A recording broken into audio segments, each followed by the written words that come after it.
Even அப்படின்னா even அப்படின்னா கூட அப்படின்னு அர்த்தம். என்ன சொல்றதுன்னு தெரியல, என்ன சொல்றதுன்னு தெரியல அப்படின்னு சொல்றதா இருந்ததுன்னா எப்படிங்க சொல்லலாம் இங்கிலீஷ்ல? I don't know what to say அப்படின்னு சொல்லாங்களா? சரி, என்ன சொல்றதுன்னு தெரியல, என்ன சொல்றதுன்னே தெரியல அப்படின்னா I don't know what to say. என்ன சொல்றதுன்னு கூட தெரியல அப்படின்னு சொல்றதா இருந்ததுன்னா எப்படி சொல்லலாம்? ம். இந்த ஈவன் அப்படின்ற ஒரு வார்த்தையை சேர்த்துக்கோங்க. ஐ don't even know what to say. I don't even know what to say. என்ன சொல்றதுன்னு கூட தெரியல அப்படின்னு அர்த்தம். சரிங்களா? சரி.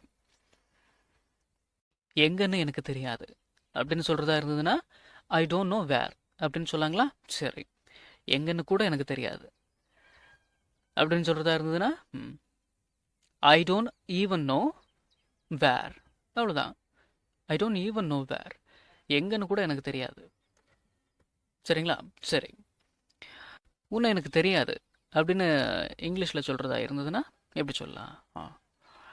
I don't know you. இப்போ உன்னை எனக்கு தெரியாது அப்படின்னு இங்கிலீஷில் சொல்கிறதா இருந்ததுன்னா ஐ டோன்ட் நோ யூ அப்படின்னு சொல்லலாம். சரி, உன்னை யாருன்னு கூட எனக்கு தெரியாது, உன்னை யாருன்னு கூட எனக்கு தெரியாது அப்படின்னு சொல்கிறதா இருந்ததுன்னா எப்படி சொல்லலாம்? இந்த யார் அப்படின்ற வார்த்தைலாம் இங்கிலீஷில் வந்து இருக்குன்னு எதிர்பார்க்காதீங்க. நம்ம தமிழ் இப்படி பேசுறது உண்டு. இதை வந்து இங்கிலீஷில் பேசுகிறதா இருந்ததுன்னா I don't even know you அப்படின்னு சொல்லலாம். சரிங்களா? இந்த யார் அப்படின்ற வார்த்தையில் என்ன இங்கிலீஷில் இல்லை அப்படிலாம் கேட்கக்கூடாது. சரிங்களா? நம்ம தமிழ் இப்படி பேசுறது உண்டு. உன்னை யாருன்னு கூட எனக்கு தெரியாது இப்படின்னு நம்ம பேசுறது உண்டு. இதை வந்து இங்கிலீஷில் பேச விருப்பப்பட்டீங்கன்னா இந்த மாதிரி பேசுங்க. சரிங்களா? I don't even know you அப்படின்னா உன்னை யாருன்னு கூட எனக்கு தெரியாது அப்படின்னு அர்த்தம். நம்ம தமிழுக்கு பேச்சு தமிழுக்கு ஏற்ற மாதிரி சொல்லணும் அப்படின்னா. சரிங்களா? சரி. எனக்கு அவர்களை தெரியாது அப்படின்னா ஐ டோன்ட் நோ தெம் அப்படிங்கிறீங்களா? சரி, எனக்கு அவங்கள யாருன்னு கூட தெரியாது அப்படின்னா திரும்பவும் சொல்கிறேன், இந்த யார் அப்படின்ற வார்த்தையெல்லாம் வந்து இங்கிலீஷில் வந்து எதிர்பார்க்காதீங்க. நம்ம தமிழ் அப்படி பேசுகிறோம், அது வந்து இங்கிலீஷில் பேசுகிறதா இருந்ததுன்னா I don't even know them அப்படின்னு சொல்லலாம். I don't even know them. எனக்கு அவங்கள யாருன்னு கூட தெரியாது. சரிங்களா? சரி. எனக்கு அது ஞாபகம் இல்லை அப்படின்னு இங்கிலீஷில் சொல்கிறதா இருந்ததுன்னா ரிமெம்பர் அப்படின்னா என்னங்க அர்த்தம்? ஞாபகம் அப்படின்னு அர்த்தங்களா? சரி. ஐ டோன்ட் ரிமெம்பர் இட் அப்படின்னா எனக்கு அது ஞாபகம் இல்லை, எனக்கு அது ஞாபகம் கூட இல்லை, எனக்கு அது ஞாபகமே இல்லை, நான் அதை மறந்தே போயிட்டேன், எனக்கு அது ஞாபகம் கூட இல்லை அப்படின்னா ஐ டோன்ட் ஈவன் ரிமெம்பர் இட். இந்த டோன்ட்டுக்கு பக்கத்தில் ஈவன் அப்படின்ற வார்த்தையை சேர்த்துக்கோங்க. சரிங்களா? I don't even remember it. எனக்கு அது ஞாபகம் கூட இல்லை, மறந்தே போயிட்டேன். சரிங்களா? சரி. எனக்கே இது புரியல, எனக்கு கூட இது புரியல. அதாவது தமிழில் வந்து பார்த்தீங்கன்னா ஒரு 2-3 கூட இருக்குது. எனக்கும் கூட புரியலப்பா இது அப்படிங்கிறது வேற. எனக்கு கூட புரியல, இது புரியல. எனக்கு கூட இது புரியல அப்படிங்கிறது வேற. அதாவது எனக்கு கூட புரியல இது அப்படின்னா எனக்கே இது புரியல அப்படின்னு அர்த்தம். அதாவது நான் பெரிய அப்பாட்டக்கரு, எனக்கே இது புரியல அப்படின்னு நான் சொல்கிறேன். எனக்கும் கூட புரியலப்பா அப்படின்னா என்ன அர்த்தம்? உனக்கு புரியலையா? எனக்கும் கூட புரியல. அந்த கூட வேற. இப்போ வந்து இந்த லொல்லு சபாவில் மனோகர் வந்து பேசுவார் சக்திக்கு, நானே ஐயா கூட கூட கூட பேசுனதில்லை, நீ ஏன் ஐயா கூட கூட கூட பேசுகிற அப்படிம்பாரு. இந்த மாதிரி போட்டு குழப்பிக்காதீங்க. எனக்கு கூட இது புரியல, நானே என்ன எல்லாமே எனக்கு தெரியும், எனக்கு கூட இது புரியல அப்படிங்கிறது வேற. எனக்கும் கூட புரியலப்பா அப்படிங்கிறது வேற. இப்போ நான் என்ன சொல்கிறேன்? எனக்கு கூட புரியல, அதாவது நான் பெரிய இவன், எனக்கு கூட இது புரியல அப்படின்னு சொல்லணும். இங்கிலீஷில் எப்படி சொல்லலாம்? எனக்கே இது புரியல. ஐ டோன்ட் அண்டர்ஸ்டாண்ட் இட் அப்படின்னா எனக்கு இது புரியல, எனக்கு அது புரியல அப்படின்னு அர்த்தங்களா? சரி. ஐ டோன்ட் ஈவன் அண்டர்ஸ்டாண்ட் இட் அப்படின்னா எனக்கு கூட இது புரியல, எனக்கே இது புரியல அப்படின்னு அர்த்தம். சரிங்களா? சரி.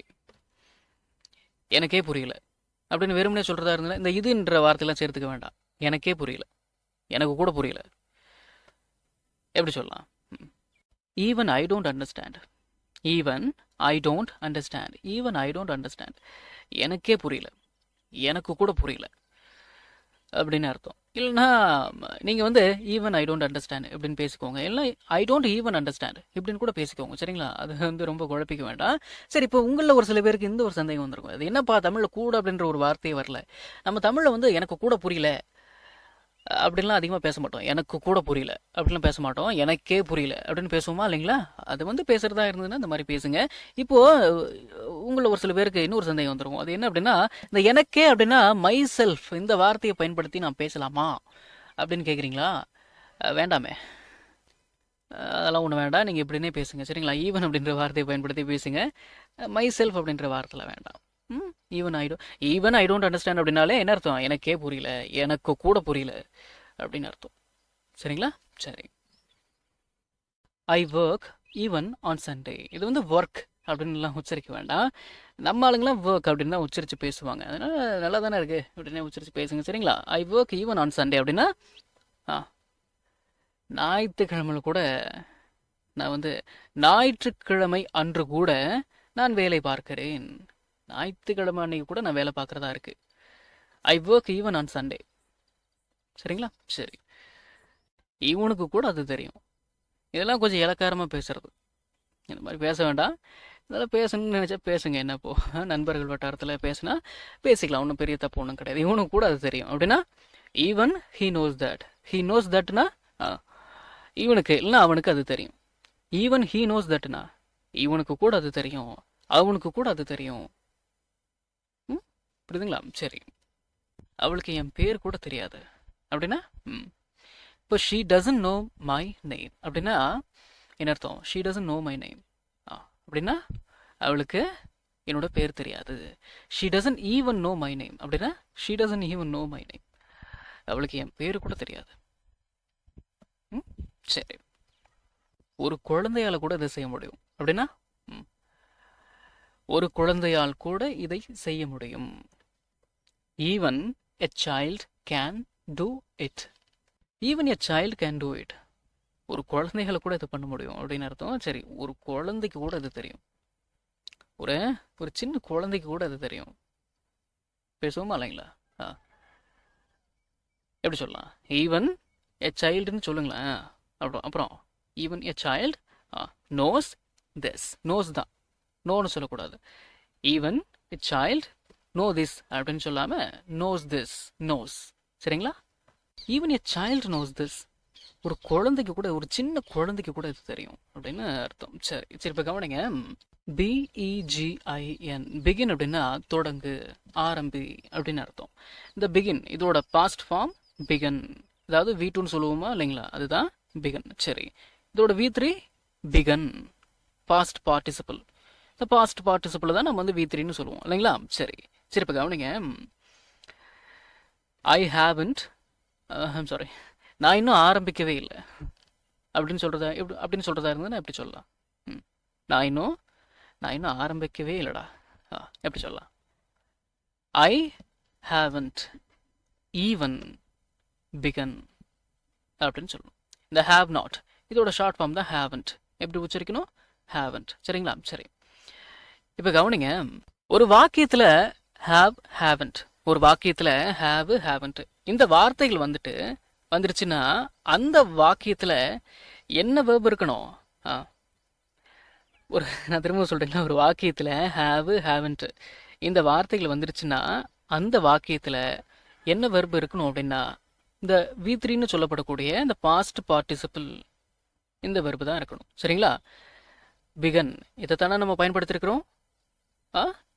நான் சொல்கிறது புரியுதுங்களா? சரி, இதை மட்டும் மனசில் வச்சுக்கோங்க. சரி. நான் இன்னும் ஆரம்பிக்கவே இல்லை அப்படின்னு சொல்கிறதா இருந்ததுன்னா எப்படி சொல்லலாம்? ஐ ஹாவன்ட் ஈவன் பிகன். நான் இன்னும் ஆரம்பிக்கவே இல்லை. இல்லை, இது வந்து உச்சரிக்கிறதுக்கு கஷ்டமாக இருந்தது அப்படின்னா இப்படி கூட பேசிக்கலாம். I haven't even started. I haven't even started. இந்த ஸ்டார்டட் இதோட பேஸ் ஃபார்ம் என்னதுங்க? ஸ்டார்டட். இதோட base form start. Past form started. Past பார்ட்டிசிபிளும் ஸ்டார்டட் தான். சரிங்களா? ஐ ஹாவன்ட் ஈவன் ஸ்டார்டட்னா நான் இன்னும் ஆரம்பிக்கவே இல்லை, நான் இன்னும் ஆரம்பிக்க கூட இல்லை. நம்ம தமிழில் பேசக்கூடிய அன்றாட வாக்கியங்களை இங்கிலீஷில் எப்படி பேசலாம்னு சொல்லி ஒரு 1000க்கும் மேற்பட்ட ஆங்கில வாக்கியங்களை தமிழில் மொழிபெயர்த்து ஒரு 5 PDF நான் ரெடி பண்ணியிருக்கேங்க. ஒரு PDFலையும் 200க்கும் மேற்பட்ட ஆங்கில வாக்கியங்கள் தமிழ் மொழிபெயர்ப்போடு இருக்குங்க. ஸ்க்ரீனில் தெரிகிற மாதிரி ஒரு PDFோட ப்ரைஸ் வந்து பார்த்தீங்கன்னா 49 rupees. ஆனால் இந்த 5 PDFையும் நீங்கள் 250 ரூபா கொடுத்துலாம் நீங்கள் வாங்க தேவையில்லை. ஜஸ்ட் 199 rupees பே பண்ணி நீங்கள் வாங்கிக்கலாம். உங்களில் சில பேருக்கு இந்த ப்ரைஸ் கொஞ்சம் அதிகமாக தெரியலாம். உங்ககிட்ட நான் பணிவோடு சொல்லிக்கிறது என்னென்னா, இந்த 5 பிடிஎஃப்ஐயும் ரெடி பண்ணுறதுக்கு எனக்கு 1 வாரம் டைம் எடுத்துக்கிச்சுங்க. ஸோ அந்த டைமுக்கு தான் நான் உங்ககிட்ட பணம் கேட்குறேனே தவிர மற்றதெல்லாம் எதுக்கும் கிடையாதுங்க. நீங்கள் புரிஞ்சுப்பீங்கன்னு நான் நம்புகிறேன். பிடிஎஃப் இப்படி தாங்க இருக்கும். ஸோ விருப்பம் உள்ளவங்க ஸ்க்ரீனில் தெரியிற நம்பருக்கு கால் பண்ணுங்கள்.